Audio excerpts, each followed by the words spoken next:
findou na última quinta-feira, dia 11 de setembro, o julgamento do Núcleo 1, né, da trama golpista, a qual a Procuradoria-Geral da República anunciou, né, fez denúncia no Supremo Tribunal Federal, que envolvia ali o núcleo principal dessa tentativa de golpe de Estado a qual o Brasil esteve na iminência de sofrer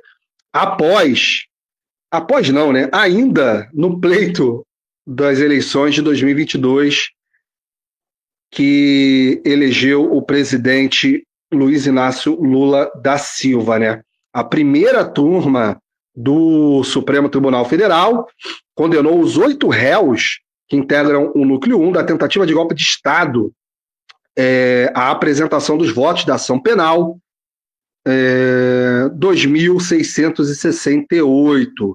A sessão de julgamento condenou esses 8 nomes, dentre eles a figura principal e líder, segundo a condenação do ex-presidente, agora inelegível, já em prisão domiciliar, Jair Messias Bolsonaro.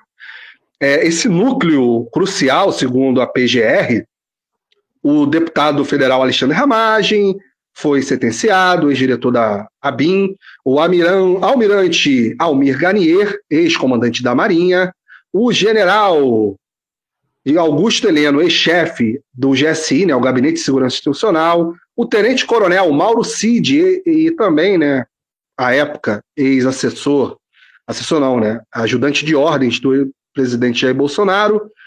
Também teve o general Paulo Sérgio Nogueira, ex-ministro da Defesa, e o general da Reserva, Walter Braga Neto, ex-ministro da Casa Civil da Defesa e também candidato a vice-presidente do Jair Bolsonaro, né? 7 réus foram condenados pelos crimes de tentativa de abolição, violência do Estado Democrático de Direito, golpe de Estado, participação em organização criminosa armada, dano qualificado e deterioração do patrimônio tombado. No caso do Alexandre Ramagem, né, a gente já tinha falado isso aqui outras vezes, a parte relativa a fatos ocorridos após a sua diplomação como deputado federal no final de 2022, está suspenso até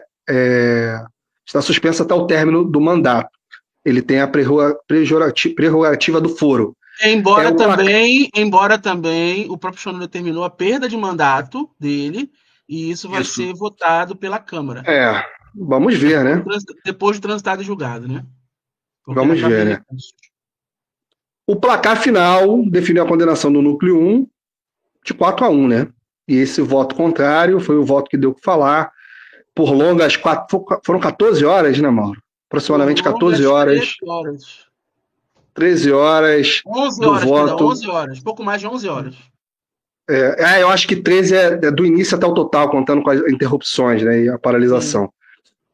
Do ministro Luiz Fux, Luiz Foda-se, que divergiu dos demais colegas, um voto extremamente curioso, que surpreendeu até os advogados de defesa, todos os jornalistas que cobrem Brasília, de que têm as suas fontes tanto no Supremo Tribunal Federal, quanto com os investigados, se disseram surpresos, que sabiam que viriam divergências, críticas, mas de que nunca passaram pela ideia de que o Fux criticaria praticamente todas as acusações, né?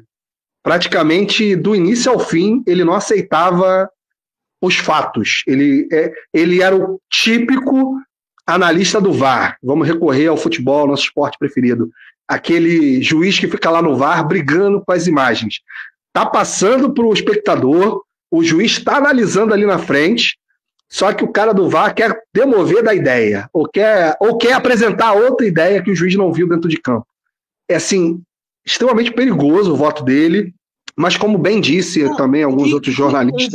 Um voto que coloca também como mentores desse plano o ajudante de ordens do presidente. É o golpe surpresa, Mauro, é o golpe surpresa. É o golpe que, se aconteceria e se houvesse a possibilidade, o Jair Bolsonaro seria beneficiado, mas não que ele pediu, não que ele quisesse. Não, assim, nos primeiros minutos, você ouvir o voto do Fux falando que não aceitava a ideia de organização criminosa, né, de que não ligava os pontos, de que não ligava os fatos, de que não tiveram tantas reuniões assim, de que nem sempre foram vistas as mesmas pessoas, né, falando sobre o mesmo assunto. Assim, é inadmissível, cara. Para além da coisa técnica, da coisa legalista que ele é tido como dos 11 ministros o mais técnico, vamos dizer assim, em relação a mérito, né, em relação a analisar os fatos. Cara, você não acreditar que essas pessoas se reuniram mais de uma vez para um bem comum, que era a tomada do poder, porque na cabeça dele era só a retórica, a possibilidade de questionar o resultado, mas de não se perpetuar no poder. Pô, cara, é um absurdo, porque, de novo, gente, os fatos de maneira isolada, eles são coisas distintas, né? Você não fecha um quebra-cabeça. Mas quando você elenca e soma, você tem um retrato do todo. E não foi um, nem dois, nem 3 episódios. Você tem conversas, você tem minuta impressa, você tem a retórica, você tem as falas, você tem as tentativas de obter ganho, mesmo depois de ter perdido as eleições. Então, assim, o Fux vai ficar marcado na história como um cara de que não só divergiu dos seus demais colegas, mas de como um cara que não viu a possibilidade de um golpe de Estado ter acontecido caso todos esses fatos que foram elencados pela acusação, corroborados pelo ministro, colega dele, relator, o Alexandre de Moraes, observou. E aí precisou de novo, né, falando de VAR, né, Mauro? Precisou, no dia seguinte ao voto do Fux, o Alexandre de Moraes fazer uma intervenção combinada, obviamente, com a Carmen Lúcia, para expor ali, né, colocar nos vídeos, olha, o que está sendo pedido aqui, nesses atos, na Avenida Paulista, o que está acontecendo no 8 de janeiro, pedia o fim das eleições, né? Pedia intervenção federal para colocar quem no poder. Não era o próprio ajudante de ordens, né? Não era o general Heleno, não estava pedindo outro nome a não ser o do Jair Bolsonaro, o cara que adentra as dependências do Senado Federal, da Câmara, agora eu não lembro com clareza, e quebra monumento, abre extintor. Ele usava a camisa do Jair Bolsonaro. Aí faltou até o Alexandre de Moraes sacanear o Valdemar e falar, será que era do Che Guevara, né? O Alexandre de Moraes ali podia perder a oportunidade de zoar o Valdemar, né? Mas não, era do Bolsonaro. Então assim, né, Mauro? É um troço que, para fechar, eu falei com muitas pessoas, né? Coube ao Fux fazer a vez de Nunes Marques e de André Mendonça. E é por isso que ele não foi um dos ministros que foram, abre aspas, né, criticados e sancionados pelo governo Donald Trump, né? E aí as pessoas perguntavam por quê, né? Por isso. Ele faz um aceno à direita, ele faz um aceno a algum grupo político que pode absorver o ministro no futuro, enquanto ele não for mais ministro do Supremo Tribunal Federal. Muito já se fala, né, da possibilidade dele ser ministro de um governo eleito no futuro, compor a administração pública no futuro, não sei. A verdade é que ele foi o voto vencido, mas as críticas que ele fez no seu voto foram exageradas, né? Ele brigou contra os fatos.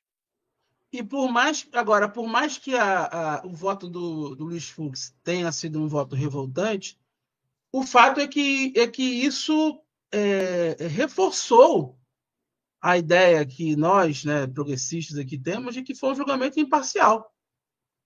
Porque fosse um julgamento parcial, fosse um julgamento com cartas marcadas, e o Fux não falaria nenhuma, nem passaria nem por perto de nenhuma das atrocidades que ele fez no seu voto, né? E outra, o Fux falar, mas todo mundo aí foi indicado pelo PT. De fato, o Fux foi indicado pela Dilma. E aí? Votou a favor do Bolsonaro. Então, assim, revolta o voto dele, dá margem para poder... O que não vai existir, na verdade, né? Mas dá margem para a extrema-direita poder pensar em uma futura absolvição após os recursos, dá margem também para se ter votos de embargos infringentes, o que dizem, né, que não pode, né? Porque se fosse 3-2 aí sim, mas como foi 4-1, mas existe uma tese, né? Porque no pleno são 4 votos para você ter embargos infringentes, mas nada vai mudar. absolutamente nada vai mudar. Embargo de declaração, com certeza. Né? Ninguém errou ali a conta. E o processo foi devidamente legal. E detalhe, o que revolta no voto dele, isso sim é revoltante. Dizer que as defesas não tiveram acesso aos autos, que o tempo foi pouco. Como assim? Ele está falando contra a própria corte a qual ele deveria defender. E embarcando na narrativa de que as defesas não tiveram acesso aos autos. Como assim? Como assim?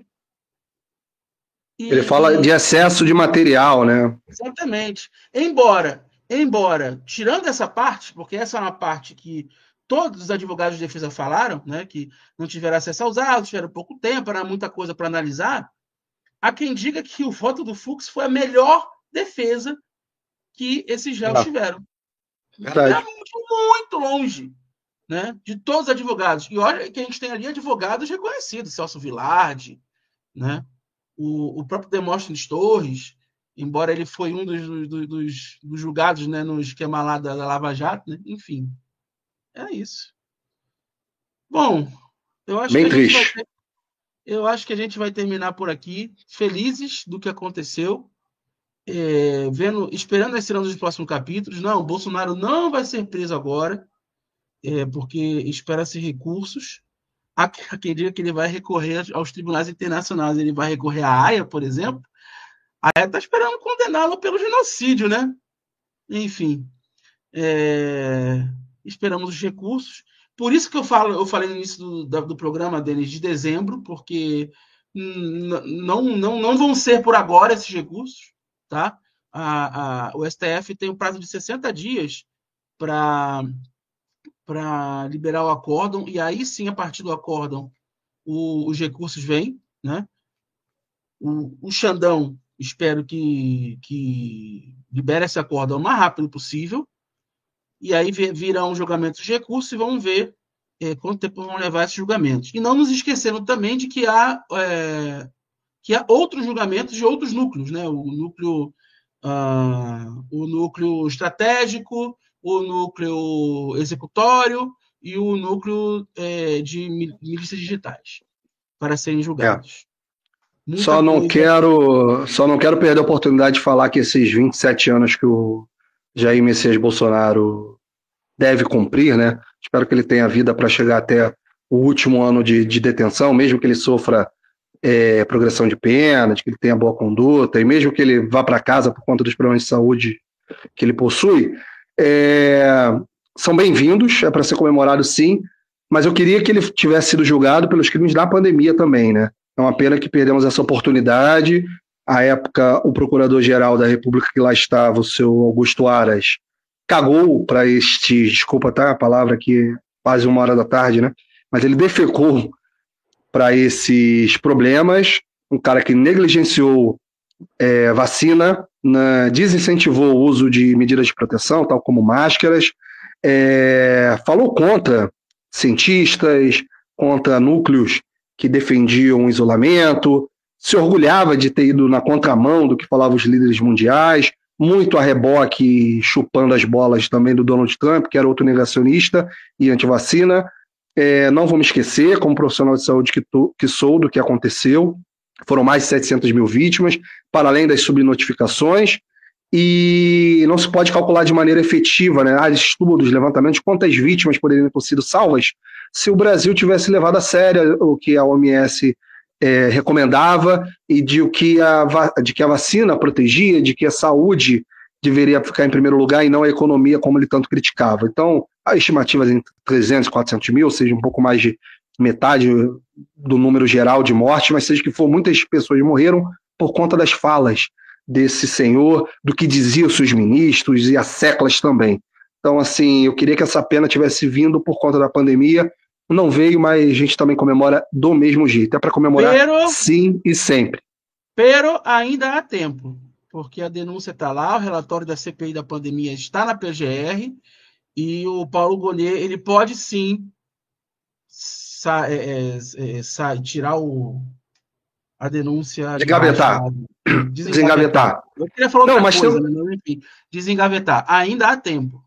Tá? Não, só uma coisa, mas apesar disso, tudo isso começa, né, indo atrás do Mauro Cid, por conta da falsificação de cartões de vacina.